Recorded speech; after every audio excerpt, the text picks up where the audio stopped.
Perubahan dibuat beberapa PM bukan ikut kehendak rakyat, Tun M. Bekas Perdana Menteri Tun Dr. Mahathir Mohamad sekali lagi menunjukkan tajinya dengan menyatakan bahawa perubahan yang dilakukan oleh pemimpin-pemimpin negara bukanlah berdasarkan kehendak rakyat, tetapi lebih kepada kepentingan peribadi masing-masing. Dalam satu ucapan yang berani di Dialog Merdeka, beliau menegaskan bahawa tindakan bekas Perdana Menteri Najib Razak dan Muhyiddin Yassin hanyalah usaha untuk mengukuhkan kedudukan mereka sendiri, bukannya berkhidmat kepada rakyat. Dr. Mahathir menyentuh langkah Najib yang mencadangkan penubuhan kerajaan Melayu Islam selepas Barisan Nasional tewas pada PRU 14, yang dilihatnya sebagai strategi untuk meraih semula sokongan masyarakat. Begitu juga dengan Muhyiddin yang mengisytiharkan darurat untuk mengelakkan kerajaan pimpinannya tumbang melalui undi tidak percaya.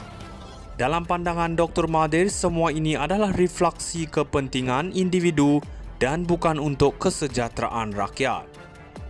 Kemudian beliau turut menyentuh kerjasama antara Anwar Ibrahim dan Zahid Hamidi. Menurut Mahathir, hubungan ini lebih berlandaskan kepentingan peribadi, di mana Zahid berusaha mengelakkan tuduhan terhadapnya dan Anwar berhasrat untuk mempertahankan jawatan Perdana Menteri. Orang ini lebih mengutamakan masalah diri daripada masalah negara, ujarnya, mencerminkan pandangan skeptis terhadap agenda politik mereka. Dr. Mahathir juga mengingatkan rakyat tentang tanggungjawab mereka dalam memilih pemimpin, menekankan bahawa pilihan yang salah akan mengakibatkan penderaan terhadap rakyat. Beliau menegaskan bahawa meskipun ada usaha untuk membungkam perbincangan mengenai isu-isu sensitif, wakil rakyat di Dewan masih memiliki kebebasan bersuara. Namun ancaman seperti MOU yang membatasi ucapan berkaitan bangsa dan kebencian adalah langkah pemerintah untuk mengawal naratif. Dalam pandangan Dr. Mahathir, ini menunjukkan bahawa Malaysia sedang menuju ke arah kemerosotan demokrasi di mana suara rakyat semakin ditindas. Sama ada kita ingin mengakui atau tidak, kenyataan Dr. Mahathir menggambarkan realiti politik yang kompleks dan cabaran yang dihadapi rakyat Malaysia dalam era kepimpinan yang semakin mementingkan diri sendiri. Perubahan yang berlaku bukanlah untuk rakyat, tetapi demi kelangsungan kuasa pemimpin. Kini lebih dari sebelumnya adalah penting bagi rakyat untuk menyedari untuk menuntut hak mereka dalam membentuk masa depan negara. Perubahan dibuat beberapa PM bukan ikut kehendak rakyat, Tun M. Bekas Perdana Menteri Tun Dr. Mahathir Mohamad sekali lagi menunjukkan tajinya dengan menyatakan bahawa perubahan yang dilakukan oleh pemimpin-pemimpin negara bukanlah berdasarkan kehendak rakyat, tetapi lebih kepada kepentingan peribadi masing-masing. Dalam satu ucapan yang berani di Dialog Merdeka, beliau menegaskan bahawa tindakan bekas Perdana Menteri Najib Razak dan Muhyiddin Yassin hanyalah usaha untuk mengukuhkan kedudukan mereka sendiri, bukannya berkhidmat kepada rakyat. Dr. Mahathir menyentuh langkah Najib yang mencadangkan penubuhan kerajaan Melayu Islam selepas Barisan Nasional tewas pada PRU 14, yang dilihatnya sebagai strategi untuk meraih semula sokongan masyarakat.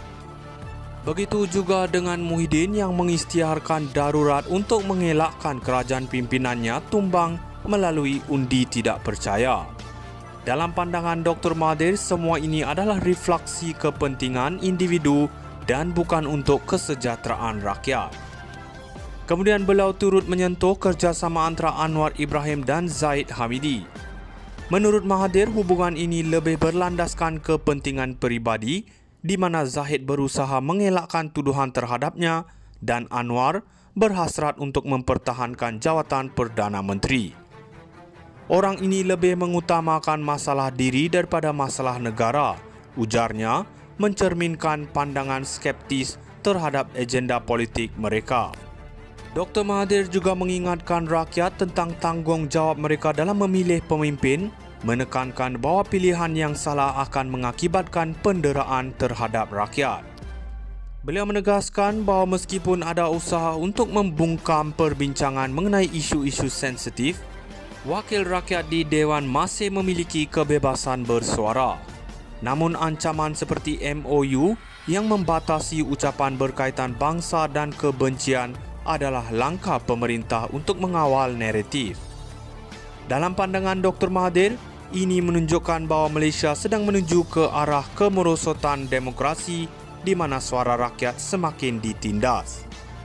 Sama ada kita ingin mengakui atau tidak, kenyataan Dr. Mahathir menggambarkan realiti politik yang kompleks dan cabaran yang dihadapi rakyat Malaysia dalam era kepimpinan yang semakin mementingkan diri sendiri. Perubahan yang berlaku bukanlah untuk rakyat, tetapi demi kelangsungan kuasa pemimpin. Kini lebih dari sebelumnya adalah penting bagi rakyat untuk menyedari untuk menuntut hak mereka dalam membentuk masa depan negara. Perubahan dibuat beberapa PM bukan ikut kehendak rakyat, Tun M. Bekas Perdana Menteri Tun Dr. Mahathir Mohamad sekali lagi menunjukkan tajinya dengan menyatakan bahawa perubahan yang dilakukan oleh pemimpin-pemimpin negara bukanlah berdasarkan kehendak rakyat, tetapi lebih kepada kepentingan peribadi masing-masing. Dalam satu ucapan yang berani di Dialog Merdeka, beliau menegaskan bahawa tindakan bekas Perdana Menteri Najib Razak dan Muhyiddin Yassin hanyalah usaha untuk mengukuhkan kedudukan mereka sendiri, bukannya berkhidmat kepada rakyat. Dr. Mahathir menyentuh langkah Najib yang mencadangkan penubuhan kerajaan Melayu